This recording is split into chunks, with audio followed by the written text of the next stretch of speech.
Okay, let's start with how I started the week. I started the week being in the hole, in the red, $103. And if you have to go back to the following week, KBW had, had downgraded us to $8. The stock did a big sell-off, and I thought I was pretty lucky to come out the week, only down $103. So anyway, I was down $103. Now, as of right now, as of this morning, I'm going to walk you through how I went down from being $103 to being up. So in the green, okay? And that's how I try to look at my trades. I try to look at my trades over the month. How did I do over a 4-week period? That's my revolving door, if you will. So if you look up here, I started the week from January the 3rd to January the 10th, and I was down $103. From the 13th through the 16th, I was able to generate $172.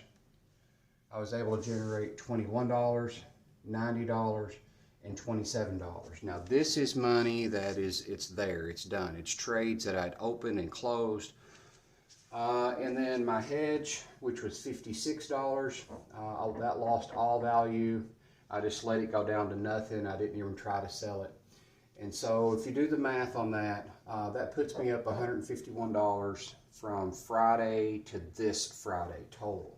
So I made enough money to get rid of that and then be up $151. So pretty good week, all things considered.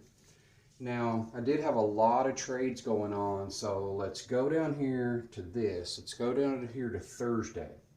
Yesterday, I sold to open one $16 call, and I got paid $24 for it. And I've been keeping that call going. I'll explain that more in a minute. I got paid $24. Friday, I sold to open one $16 put at 30. No, that's Thursday. I've got the wrong day up there. This would be Thursday. This is Thursday also. I also sold to open one $16 put at 30, and I got paid $30. Now this morning, I decided to close that. I was able to close it right here. You can see my little lines. Bought to close one $16 put at 0.03, and so I collected $27, and I have the 27 right there. So you might be asking, why do I do that? I wanted to get that off the book so I could open a new trade for next week. So that's exactly what I did. Now at roughly 9:50 this morning, I bought to close that put. So that's the $27 that I locked in. I had to decide what to do with this covered call. I decided to take advantage of the upcoming volatility. So hear me out. We have the conference call coming up at the end of this month, and I looked at rolling it out to next week, and the premiums weren't that good. And I'm like, okay, normally I don't roll out 2 weeks, but I decided to go ahead and roll it out 2 weeks instead of 1 because of the volatility. So let me show you what I did. So at 10:10, I bought to close this covered call, and I paid $60 for it. Now that actually put me $36 in the hole. Now I'm in the hole a total of $68, but that's because I kept rolling the call. And let me show you what I did here. So for January the 31st, for this covered call, I decided to sell to open one covered call for 19 because the premiums were great. So I sold that for 19, and I don't care if that gets called or not. That's perfectly fine with me. If we don't reach 19, then I'll just pocket that money and I'll open a new trade, so that's not a problem. So 19, I got paid $46. That put me negative $68 in the hole on this covered call, but you have to understand the stock is up. I could close this out at any time and sell the stock. But if it sells, I originally paid $1,500. Now I'm backing out what I got paid for the covered calls here, okay? I originally paid $1,500 for that. I have a total cost of keeping the call going of $68. But if it gets called on January the 31st, if we're above 19, then I'll let that go. If we're a lot above 19, I'll let it go. If we're not, I'll buy it back and sell another one. But I would get paid $1,900, so that would actually put me up $332 if it were to get called, or $166 a week. So that's my thought process on the covered call. I haven't been doing very many covered calls on this channel, but I wanted to show you my thought process on that, and that was an easy way to keep it going and not worry about anything. Now I'm going to stop the video. I'm going to turn it around because I have more trades. I ran out of board space up here. I'm going to have to erase everything for the week and then just do a total.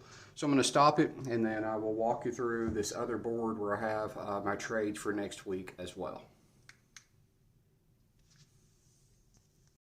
Okay, I'm just going to leave myself out of this video. If you remember up here, these are the long calls that I have, the leaps.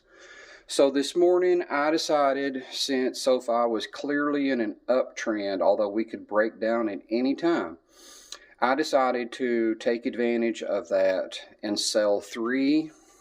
I sold three SoFi $17 puts, and I got paid $76 a piece, so that was $228. Now, I won't know how much of that money I get to keep until next week or I take any action. I bought to open one 1650 put as a hedge, and I had to pay $50 for that.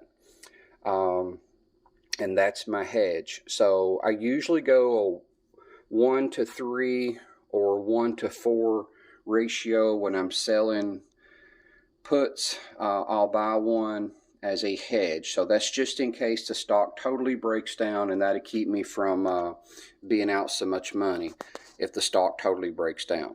So sold 3 SoFi puts, and I bought to open one.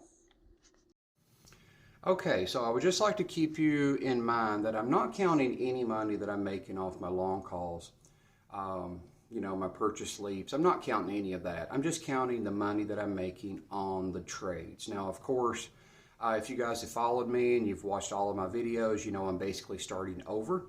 So that's tough. Starting over is tough, so I don't have a tremendous amount of money to work with. But I have so far been able to grow my calls, grow my leaps, and I have so far most trades I'm making. Like if you look at this week, most of the trades, if you remember my rules, if I'm up 50% on the trade, I consider closing the trade. If I'm up 80%, I almost always close the trade, just like I did this morning. And then I'll open new trades based on the data that I have and going forward. So far, it was a good week. It's a little easier to make money. Now, if I would have known that the stock was just going to break loose this week like it was, you know, I could have made a killing. But I decided to keep it fairly conservative. I set my trades up to where I am bullish to neutral. Okay, I'm not setting them up on the negative side. If I set it up on the negative side, I will definitely say that. So I'm bullish to neutral. That's how I set my trades up. So hopefully you are starting to get your brain wrapped around selling insurance. That's the purpose of this channel, just to demonstrate my trades and how things are going for myself personally, and I hope you're enjoying my content. If you are, just like and subscribe. If you have any questions, just reach out to me, but always remember, you are responsible for your own actions. These trades are my personal trades. All right, guys, thanks a lot. Hopefully we have a good week next week, and hopefully we have a blowout earnings. Thanks for joining in, and until next time.